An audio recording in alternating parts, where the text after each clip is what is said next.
Russia has entered a new phase of military modernization, and at the center of this transformation are two flagship systems: the Su-57 Felon stealth fighter and the S-500 Prometey air defense system. Far from being symbolic prototypes, both platforms are now moving firmly into large-scale production. Moscow is not simply building new aircraft and missiles, it is reshaping its military power for the decades ahead. The Su-57 is more than just a new fighter jet. It represents Russia's entry into the fifth-generation arena, standing alongside the American F-22 and F-35 as well as China's J-20. Designed for air superiority and multi-role missions, the Su-57 combines stealth features, advanced sensors, and extreme agility. For Russia, this is not an experiment. It is a calculated step toward ensuring its air force has the tools to maintain parity with its strongest competitors.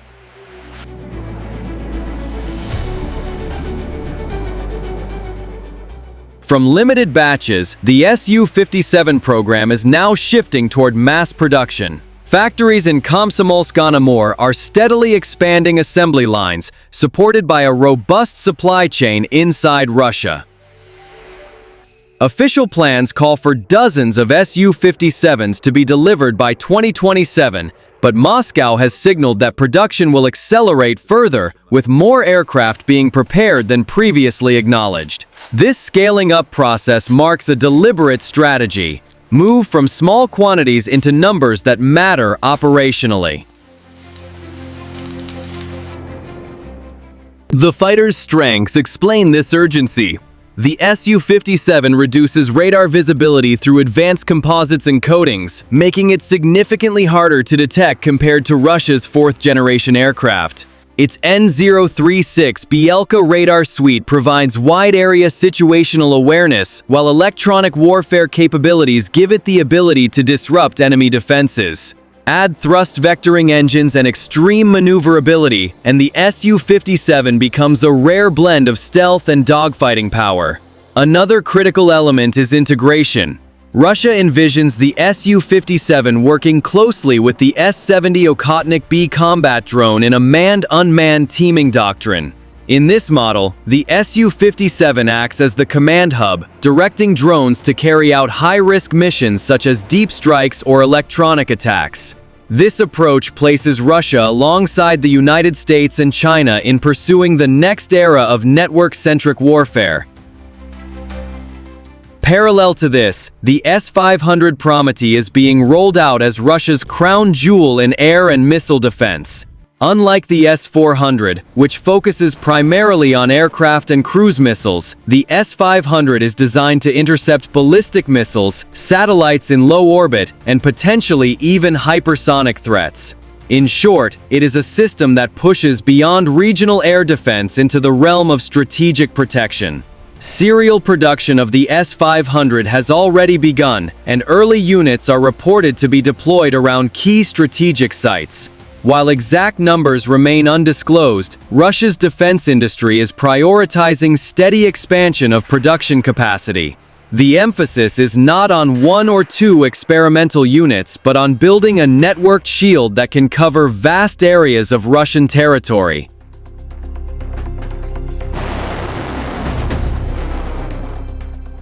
The push for both systems is driven by more than immediate combat needs.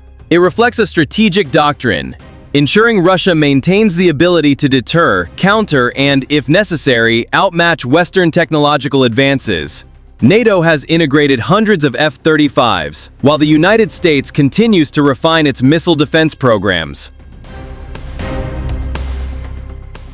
Russia's answer is to put its own advanced systems into the field as quickly as possible. Economic and industrial logic also plays a role.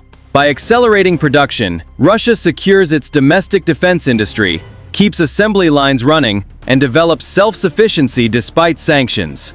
Each Su-57 or S-500 unit produced strengthens not only military capacity but also the resilience of Russia's high-tech sector.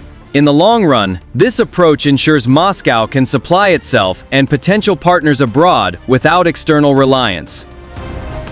Export potential cannot be ignored. Nations like India, Algeria, and others have expressed interest in the Su-57, while the S-500 has the potential to attract states seeking alternatives to Western missile defense. For foreign buyers to commit, they must see real, sustained production. Russia's current acceleration sends exactly that signal. These are no longer experimental platforms, but weapons available for deployment and sale. Western reactions reflect cautious attention.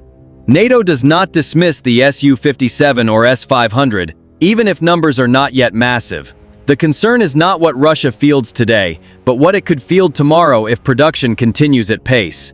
A future fleet of Su-57s integrated with drones, combined with a widespread S-500 shield, would significantly raise the threshold of challenge for any adversary. Ukraine's response is limited as it lacks the tools to counter fifth-generation fighters or next-generation missile defense directly. Instead, Kyiv relies on Western deliveries of air defense systems and long-range strike capabilities. The United States, meanwhile, acknowledges that Russia's accelerated production, while not yet a game-changer, could shift regional balances if left unchecked. Yet one key question lingers: how much is Russia producing openly, and how much behind closed doors?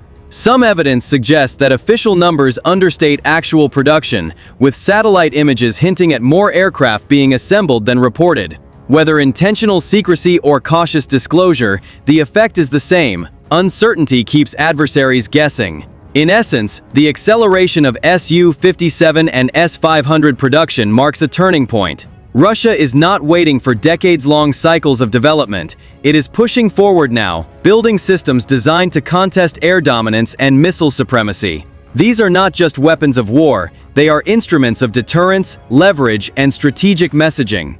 The coming years will determine whether this strategy succeeds fully, but one reality is already clear. The Su-57 and S-500 are entering the field in greater numbers, and their presence will shape global calculations.